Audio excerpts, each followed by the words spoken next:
Canada, l'Office national du film présente un jeu si simple. Le titre apparaît 3 fois sur 3 bandes horizontales rouges, blanches et bleues. Un petit écran de télévision noir et blanc s'allume. Bonsoir, mesdames, mesdemoiselles, messieurs. Une partie de hockey débute. Et bienvenue à cette partie Détroit canadien. Le compte présentement est 1-0 en faveur des hommes de Blake. Le disque appartient à Moore et le renvoie au centre à Provo. Provo le lance de loin assez faiblement sa Chuck Block et lance le disque du côté droit, du côté de Howe qui ne peut l'atteindre solidement. Il est repris par Gadsby devant son but et la passe de Gadsby est captée au centre par Delvecchio qui se contente de pousser le disque un peu plus loin. Il lui revient. Et là, c'est un lancer de loin bloqué par Plante qui sort très loin, presque à la ligne bleue. Et finalement, voyant qu'il y avait beaucoup de chandails blancs autour de lui, il décide d'immobiliser le disque dans sa main. Le gardien retourne vers son but, un masque sur son visage. Voilà une de ses sorties typiques. Je répète, à Toronto, c'est 1-0 en faveur des Leafs. Le but a été marqué par Ron Stewart.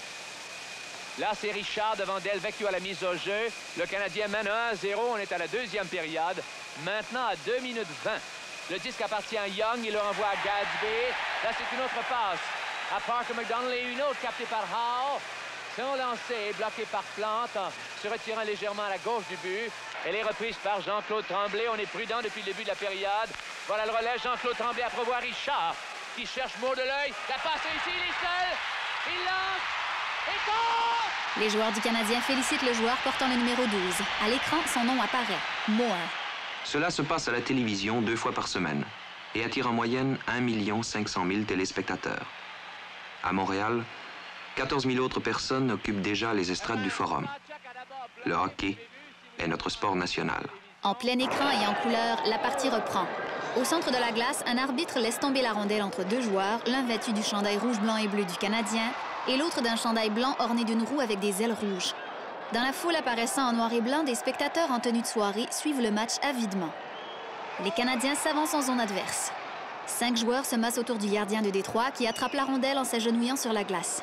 Les arbitres accourent derrière le but où les joueurs se bousculent. Derrière le banc du Canadien, l'entraîneur regarde la scène avec attention. Dans les gradins, des spectateurs se lèvent attentifs. Nous connaissons tout de ce jeu. Et pourtant, il échappe à la description. Un arbitre patine à reculons vers le banc des officiels, suivi par les joueurs et les 2 autres arbitres. Il fait un signe de la main en direction d'un joueur du Canadien.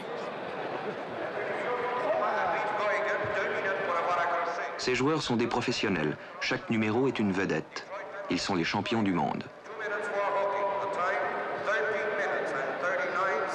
Dans le haut des gradins, un homme aux cheveux crépus fixe la glace. À côté de lui, un petit garçon aux cheveux blonds est à côté contre la rambarde. Au banc du Canadien, Hector Blake, l'entraîneur, procède à des échanges. Des joueurs sautent sur la glace. On a beaucoup parlé de ces joueurs. Leur visage nous est familier, leur style aussi. Quand ils montent sur la glace, nous savons quelle stratégie se prépare. Derrière le banc, Blake retire son chapeau de feutre et se gratte le crâne, l'air nerveux. Il est vêtu d'un complet noir et d'une cravate. Dans les gradins, le jeune garçon se tourne vers l'homme assis à ses côtés. Est-ce qu'il y a des animaux sacrés dans votre pays? Des animaux? Sacrés. Des animaux sacrés? Sur la glace, un arbitre effectue une mise au jeu. Les Red Wings s'emparent de la rondelle. Un joueur reçoit une passe, puis est heurté de plein fouet par un joueur adverse. Les 2 tombent sur la glace et la rondelle est récupérée par un joueur du Canadien. Dans un aréna au gradin vide, les joueurs patinent en compagnie de l'entraîneur.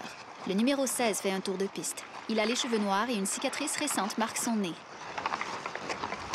Richard, le numéro 16, l'un des grands compteurs du circuit. Le 21 traverse la glace. Gilles Tremblay, 21. Passeur habile, il excelle dans les attaques. Le numéro 17 patine. Talbot, Jean-Guy, joueur de défense infatigable. Très robuste mais souple, peut aussi jouer à l'avant. Goyette, le numéro 20, joueur adroit et intelligent. Geoffrion dit Boum Boum, un des piliers du hockey professionnel. Le gardien de but Jacques Plante. Béliveau, le célèbre numéro 4, il représente l'élite des grands noms du hockey. Et Lou Fontinato, un joueur de défense, dont la carrière s'achève brusquement un certain soir. Il porte le numéro 19. Jean Béliveau porte la lettre C sur son chandail et Geoffrion la lettre A. À l'entraînement, les joueurs se divisent. Certains portent leur chandail blanc et d'autres leur chandail rouge. Le gardien Jacques Plante porte le chandail numéro 1. Devant son but, son masque grillagé descendu sur son visage, il repousse une rondelle lancée à l'extérieur du but. Patinant sur la glace, vêtu d'une veste sport et d'une casquette, l'entraîneur s'avance vers le banc et s'accote contre la bande devant des hommes en complet. Plus tard, le gardien se retire du but et les joueurs échangent des passes, puis patinent rapidement autour de la glace. Dans les gradins vides, Henri Richard est assis, vêtu d'un complet et d'un manteau noir. Dans mon idée, je voulais jouer pour le Canadien. C'était mon premier but. Depuis mon jeune âge, 7, 8 ou 9 ans, j'avais toujours eu l'idée de me faire une carrière du hockey. Et j'espérais toujours d'être appelé par la grande équipe. Je peux pas dire l'émotion que ça m'a faite. C'est que lorsque j'ai joué la première partie avec le Canadien, que j'étais assis à côté de ces types-là. C'était incroyable. Je peux pas dire que tout ce que j'ai ressenti de pouvoir jouer avec eux autres. De retour au match, un joueur des Red Wings s'échappe vers le but adverse. Geoffrion le poursuit et lui dispute la rondelle. Le joueur trébuche sur la jambe de Plante. Dans une brasserie, Geoffrion est assis à un bar. Quand j'étais plus jeune, j'allais au Forum voir jouer Maurice Richard, Butch Bouchard, Tobley, Elmer Lang. Mes parents me donnaient 50 sous puis avec une sandwich. Puis je me tenais en arrière du Forum de la rue Closse, debout, pour attendre qu'il ouvre les portes à 7 h. J'arrivais là à 4 h. Chez les millionnaires. Chez les millionnaires dans ce temps-là. De retour au match, les Canadiens tentent de repousser la rondelle en zone adverse. Le numéro 19 se lance au sol pour bloquer un lancer.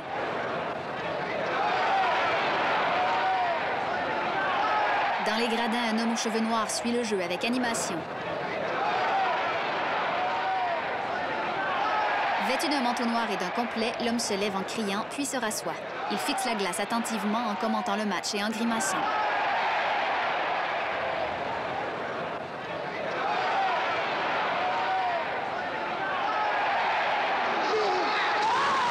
Il se lève subitement avec les autres spectateurs et applaudit en criant.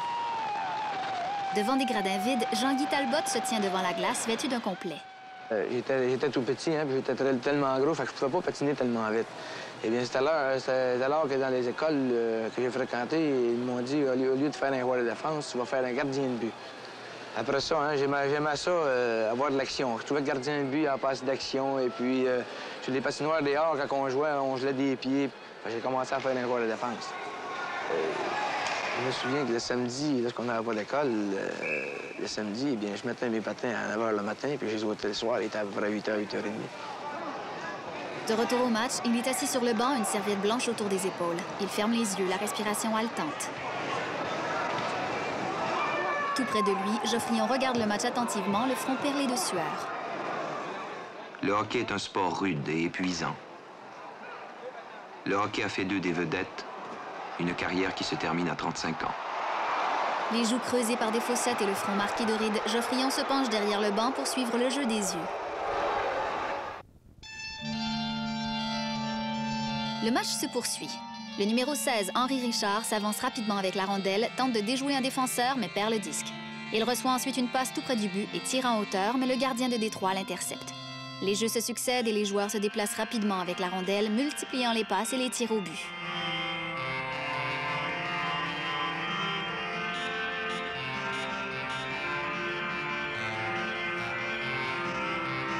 Le numéro 25 des Canadiens tire, puis une escarmouche éclate près du but des Red Wings. L'arbitre s'y précipite les mains levées. Le jeu reprend. Le numéro 15 des Canadiens tire, mais la rondelle est rejetée derrière le but. Il la rattrape et la passe à un coéquipier qui tire à son tour. Le gardien renvoie à nouveau la rondelle. Le numéro 15 l'intercepte et tire 2 fois sans succès, puis trébuche sur un joueur adverse, s'affale au sol et frappe la glace avec son bâton, tandis que l'arbitre interrompt le jeu. Le match se poursuit. Les joueurs du Canadien traversent la glace en déjouant habilement les joueurs des Red Wings. Le numéro 5 reçoit une passe en zone adverse et tire de loin entre deux défenseurs. La rondelle rebondit sur les jambières du gardien. Le numéro 14 la rattrape, tire et compte. La lumière du but s'allume. Dans la brasserie, assis au bar. Ce que j'entreprends, il faut que je réussisse. Sur la glace, il se déplace rapidement au centre de la glace. Je peux dire que je me couche le soir, je repasse la partie. Qu'est-ce que j'ai fait que je suis pas capable d'enregistrer un but pendant 5, 6, 7, 8, 10 parties? Je repasse la partie, puis j'ai des défauts, puis j'essaye de corriger. Puis le monde dit, j'ai pas peur de le dire, le monde dit, bien, c'est un journalier. Quand j'embarque sur la glace, moi, mon but, c'est de scorer. Si j'enregistre pas de but, je suis marabout, j'ai pas peur de le dire, je suis fait de même. Durant le match, il bouscule un joueur, puis lui donne un coup de poing. Le jeu s'interrompt. Il enlève ses gants et s'avance vers l'autre joueur. Un arbitre s'interpose entre eux. Les deux autres arbitres et les joueurs approchent, puis le joueur des Red Wings s'éloigne et l'attroupement se disperse. Pendant 2 ou 5 minutes, il faudra maintenir l'équilibre des forces avec un joueur en moins. Geoffrion se dirige vers le banc des punitions. Dans le forum vide, debout devant la patinoire. Disons que je me suis battu avec un joueur et puis on s'assoit sur le banc. Et puis si j'ai mangé, c'est-à-dire si j'ai reçu une coupe de bons coups de poing, ça va prendre un peu plus de temps pour me calmer que si il m'a pas touché du tout, c'est moi qui ai eu le dessus. On a joué une partie hier soir que je me suis retenu à plusieurs occasions parce que le club, on était de l'arrière par une coupe de points, mais c'est dans ce temps-là, il faut que tu fasses attention. À 4 contre 5, la tactique change. Sur le banc des punitions, t'aides pas ton équipe trop. On désigne cette sorte de jeu de coulisses sous le nom de jeu de punition. Talbot, vêtu de son chandail au numéro 17, traverse plusieurs fois la largeur de la glace avec la rondelle en retournant légèrement dans sa zone pour éviter les défenseurs. Il fait la passe à un coéquipier, puis se tient prêt à l'entrée de la zone adverse. L'arbitre siffle une interruption et tous ralentissent. Talbot passe devant le banc, la respiration haletante. Dans le forum vide. On voit ça surtout au début de la partie. Si on voit que l'arbitre va manquer un accrochage par l'autre équipe, eh bien, nous allons dire à nous autres mêmes, s'il en manque un, on va peut-être en manquer un autre. Eh bien, dans une autre occasion, on arrivera, on accrochera nous autres ici, parce qu'on pense que l'arbitre ne nous en donnera pas une punition par rapport qu'il n'a pas donné à l'autre équipe. Mais si il serait sévère au commencement, c'est des défauts des fois des arbitres. Je ne veux pas blâmer les arbitres parce que je sais que c'est une ouvrage qui est ingrate. Mais au commencement de la partie, s'ils prendraient la partie entre leurs mains, comme on dirait, hein, pour pouvoir garder le contrôle de la partie, pas laisser rien passer au commencement, au début de la partie, eh bien, il y aura moins de difficultés que s'il en laisse passer. De retour au match, après avoir interrompu une bousculade, un arbitre traverse la glace et approche du banc des officiels. Derrière le banc des Canadiens, l'entraîneur fait les 100 pas en replaçant son chapeau. Voici le centre stratégique de l'équipe, le cerveau. Il a la charge d'utiliser au mieux l'énorme potentiel de joueurs les mieux entraînés au monde. Il répond de l'écrasante réputation des Canadiens de Montréal. Il s'accote contre la rambarde, le séparant des joueurs, et pose une main sur sa bouche en regardant pensivement la glace. Dans les gradins. Oui. Est-ce que t'as vu Tarzan? J'ai vu Tarzan. Tu l'as vu, Tarzan? Oui. Oh, qu'est-ce qu'il t'a dit?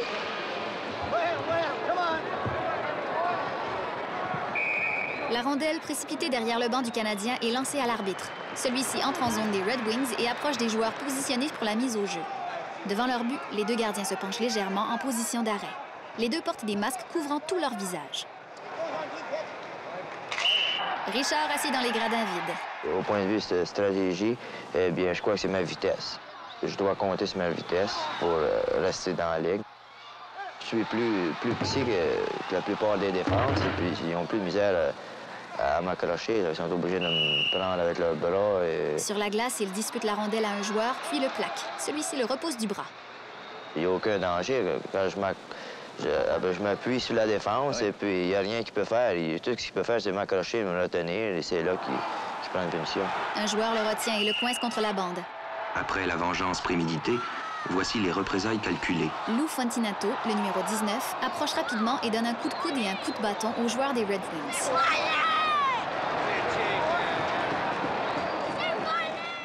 Une simple tactique qui consiste à faire punir un adversaire. Une simple ruse qui doit certainement réjouir la victime. J'aime ça, oui. L'arbitre se dirige vers le banc des officiels. L'adversaire jouera un homme en moins. L'arbitre fait un signe de bras aux officiels. Là, des fois, je vais voir le coach. Je lui demande, le gérant. Je lui dis, qu'est-ce qu'il y a qui ne marche pas? Mais lui, il me le dit. Tu patines pas, tes jambes raides. Il faut que... Un but, ça va tout à changer, le gars. Et pourtant, le hockey est un jeu si simple. Lors d'une séance d'entraînement, l'entraîneur observe ses joueurs, un sifflet dans la bouche et un bâton dans les mains. Les joueurs sont divisés en deux équipes et jouent les uns contre les autres. Ils échangent des passes et se déjouent avec agilité. Le numéro 6 fait la passe à un coéquipier qui s'avance rapidement le long de la bande et effectue un tir de loin. La rondelle rebondit sur les jambières du gardien et le numéro 6 la soulève et tire. Sans se bousculer, les joueurs traversent la patinoire en se faisant la passe, déjouant habilement les défenseurs et le gardien, et comptent. Jean Béliveau et un de ses coéquipiers portent des dossards par-dessus leur chandail. Placés en défense, les deux tentent d'empêcher les attaquants de marquer un but. Sur la glace avec ses joueurs, l'entraîneur suit les exercices des yeux en mastiquant énergiquement un chewing-gum. Henri Richard s'avance rapidement en compagnie d'un autre joueur. Ils échangent des passes, puis tirent et contournent le filet. À côté, un moment contre la bande, Talbot s'avance sur la glace. Devant l'autre but, Geoffrion fait culbuter un gardien en le déjouant, puis soulève la rondelle et compte. Il taquine le gardien en levant son bâton vers lui. À la brasserie, assis au bar. Quelqu'un qui te chicane, c'est parce qu'il t'aime. Il y en a qui doivent m'avoir aimé, moi, parce que je t'ai dit que je me fais pas ça au bat souvent. Mais ça fait partie du sport. De retour au match, le forum est bondé. La foule aussi fait partie du sport. Et pourtant... Il les entend, mais il les entend pas. La foule se lève. Toutes les têtes se tournent vers une extrémité de la patinoire. Ils fixent la glace avec intensité. Les hommes sont vêtus de complet et tous portent des manteaux longs. La foule se rassoit. Un homme vêtu d'un bonnet de fourrure lève les mains en soupirant.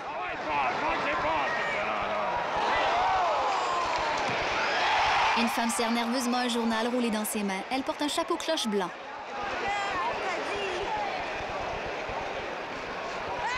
Dans le forum vide. Pour sentir la foule, on la sent toujours, mais qu'est-ce qu'ils vont dire réellement, on ne le sait pas. La foule crie, on sait toujours bien que c'est pas contre nous autres.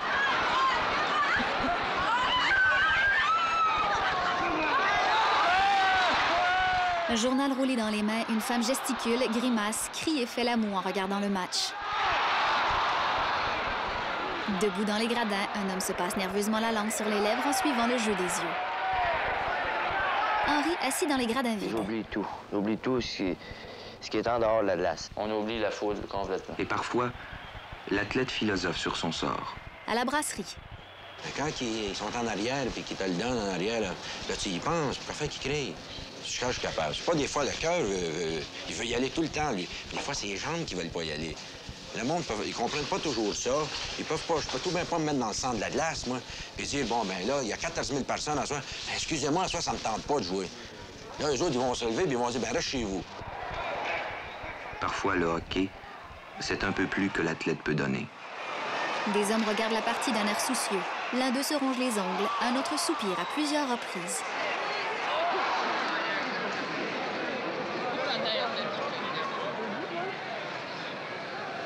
Installé dans une loge en haut de la glace, un commentateur parle dans un micro. Tout à coup, tous se lèvent et crient.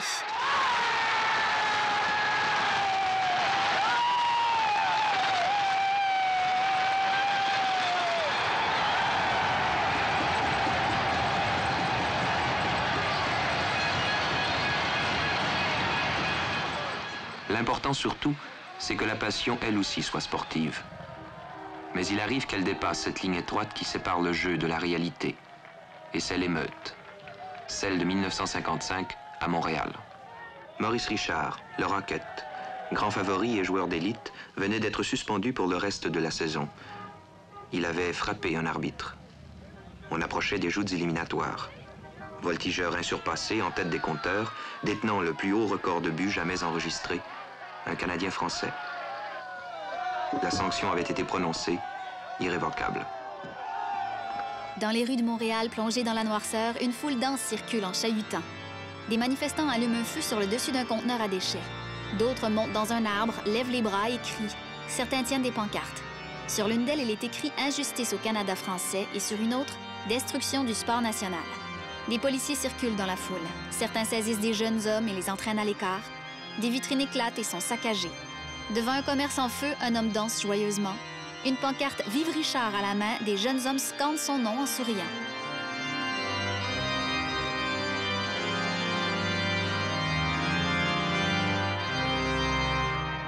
Talbot dans le forum vide.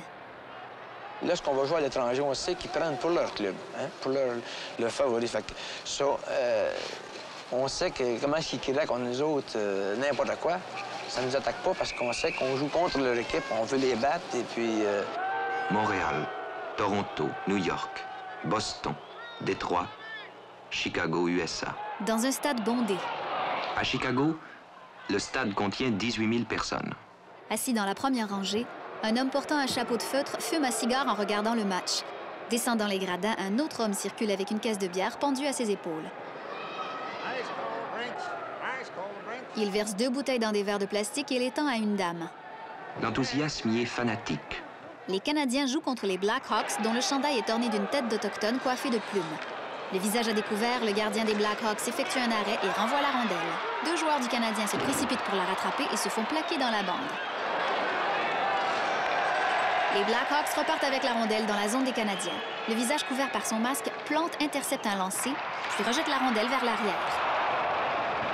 Talbot la rattrape et se fait pousser contre la bande. L'autre joueur tombe et Talbot dégage. Les joutes y sont plus agressives. Le jeu plus rude s'il se peut qu'ailleurs. Un joueur des Canadiens tire de la ligne bleue. Le gardien effectue l'arrêt et la rondelle dévie vers sa gauche. Un autre joueur tire. Dans les gradins, assis derrière la vitre, un groupe de spectateurs tressaille, puis applaudit. Et en haut des gradins, une banderole est installée sur laquelle est écrit « Nab the Habs ». Sur la glace, le joueur numéro 12 du Canadien reçoit une passe devant le but, tire dans l'extrémité droite du filet et compte. Au hockey, la victoire appartient à celui qui sait improviser. Au-dessus de la glace, le tableau de pointage indique 2 points pour le Canadien et 1 point pour les Blackhawks.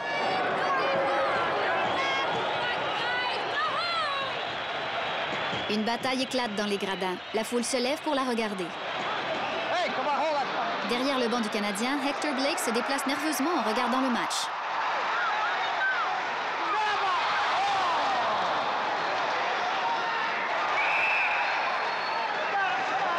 Il se penche vers les joueurs pour suivre le jeu. Il lève la main et parle aux joueurs avec énergie. Assis sur le banc, un joueur regarde le match sans broncher, le menton dégoulinant de sueur. De retour au forum, dans les gradins. Est-ce que les sorciers dans votre pays tuent les gens pour se venger? L'homme aux cheveux crépus secoue la tête de gauche à droite. Dans le stade de Chicago.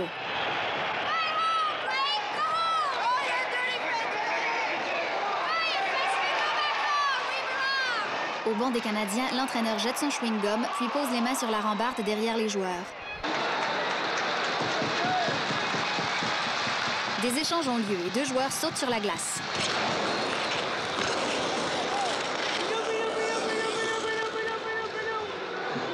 Talbot s'assoit sur le banc. Un homme lui pose une serviette sur les épaules. À la brasserie. Eh bien, dame chance, j'ai été malchanceux. Franchement, j'ai subi des opérations que je voudrais pas recommencer. J'ai eu une perforation d'intestin, j'ai rasé de mourir, j'ai été administré, quoi que ce soit. J'ai eu des épaules fracturées, des clavicules, j'ai eu des poignets. Et combien de blessures, de points de suture dans la figure? Certainement plus d'une centaine. Je suis rendu en haut de 200 l'année. 9 fois le nez brisé. Et quand semble oublier les subtiles feintes et les aimables passes, et que le jeu se referme sur la violence. Lors du match contre les Red Wings, des joueurs se bousculent et tombent sur la glace. Le numéro 15 des Canadiens approche du but adverse. Il se fait retenir par un joueur qui le pousse vers l'arrière, le fait chuter et tombe sur lui. Les scènes de bousculade se succèdent. On se demande si l'inactivité pourra pouvoir enlever de notre forme physique. Les plus doués deviennent maladroits, les autres malfaiteurs.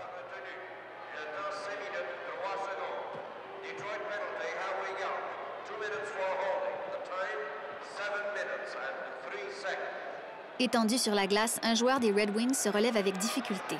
Fontinato se dirige vers le banc, la mine basse. C'est pas, il perd la force, il perd la confiance en lui-même, de voir que c'est toujours lui. Malgré qu'il y en a d'autres qui se font blesser aussi. Mais tu perds confiance en toi-même et tu perds la force. Il ne reste que des débris du sport. L'équilibre est rompu. Personne n'observe plus la précision des jeux. On attend la blessure. En fait, comme joueur de hockey, on ne pense pas réellement à ça, les accidents. On n'a jamais pensé à ça, on n'y pense pas non plus, on ne veut pas y penser. Parce que c'est lorsque tu penses à quelque chose qui va arriver, qu'il faut que ça arrive. Un match du Canadien contre les Rangers apparaît sur un petit écran. Le pointage est de 2-2. Le numéro 11 des Rangers dégage vers la zone adverse. Un joueur du Canadien s'y précipite rapidement et rattrape la rondelle derrière le but. Le numéro 11 les rejoint et le plaque contre la bande. Le joueur du Canadien s'écroule sur la glace, la tête contre la bande. Des arbitres, des joueurs et un homme chaussé de souliers approchent. Celui-ci se penche au-dessus du joueur, qui reste complètement immobile, couché sur le ventre, les jambes largement écartées et le cou plié contre la bande. Sur la glace, tous observent la scène avec des mines inquiètes. Dans les gradins, les spectateurs se tiennent immobiles. Un joueur du Canadien, un joueur des Rangers, un arbitre et l'homme en complet sont penchés au-dessus du joueur, toujours immobile. De nombreux joueurs se rapprochent. Des infirmiers portant un brancard entrent sur la glace. L'attroupement se dégage pour leur céder le passage. Les infirmiers étendent le brancard au sol près du joueur. Accoudé au bar, Geoffrion baisse les yeux, la mine triste. Lors du match contre les Red Wings, Lou Fontinato, le numéro 19, fait une passe à un coéquipier. Lou Fontinato, le 2 février, le 16 février, le 28 février, le 2 mars, le 9 mars 1963. Lou Fontinato a le cou cassé. Lou Fontinato survivra. Mais infirme, il ne jouera plus désormais au hockey. L'inévitable qui tourne mal, c'est ce qu'on nomme la fatalité. Le hockey est un jeu si simple. Le blessé sorti de la glace, le jeu reprend tranquillement. Les joueurs s'alignent dans la zone du Canadien pour la mise au jeu.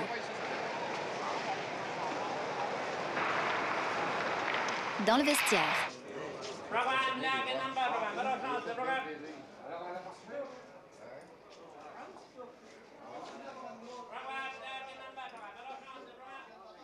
Tous les uniformes des joueurs sont accrochés à des crochets le long des murs. Seul dans le vestiaire, un joueur enfile son équipement.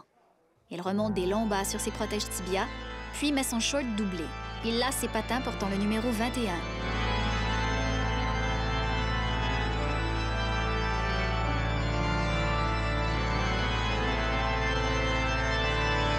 Il pose du ruban adhésif sur le haut de ses bas. Puis, il se lève et enfile des épaulettes par-dessus son chandail blanc. Il attache les sangles de protège-coude, vérifie qu'ils sont bien en place, puis enfile son chandail tricolore.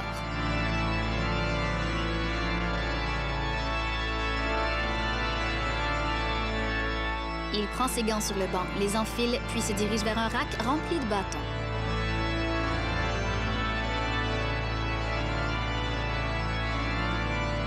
Il en saisit un et se dirige vers une porte.